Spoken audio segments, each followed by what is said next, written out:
சபரிமலையில் கடந்த 2 நாட்களில் லட்சக்கணக்கான பக்தர்கள் திரண்டதால் கூட்டத்தை ஒழுங்குபடுத்தும் பணியில் மத்திய அதிவிரைவு படை போலீசார் ஈடுபட்டனர். சபரிமலையில் தற்போது மண்டல கால பூஜை நடைபெற்று வருவதால் கோவிலுக்கு வரும் பக்தர்களின் எண்ணிக்கை நாளுக்கு நாள் அதிகரித்து வருகிறது.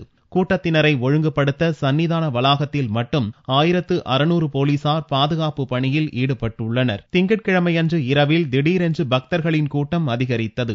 இதனால் பக்தர்கள் அனைவரும் கட்டுப்பாடின்றி 18ஆம் படி முன்பு திரண்டனர். VIP வழி உட்பட அனைத்து பாதைகளிலும் பக்தர்களின் கூட்டம் நிரம்பி வழிந்தது. இந்நிலையில் 18ஆம் படிக்கு முன்பு கடும் நெரிசல் ஏற்பட்டதால் ஆன்லைன் கியூவில் பக்தர்கள் அனுப்பப்படுவது நிறுத்தப்பட்டது. பாதுகாப்பு பணியில் ஈடுபட்டிருந்த மத்திய ரிசர்வ் போலீசாரும் பக்தர்களை ஒழுங்குபடுத்த பணியில் ஈடுபட்டனர். மத்திய அதிரடி படையினரின் துரித நடவடிக்கையால் பக்தர்களின் கூட்டம் கட்டுப்பாட்டுக்குள் வந்தது. பக்தர்கள் பல மணி நேரம் காத்திருந்து ஐயப்பனை தரிசித்து சென்றனர்.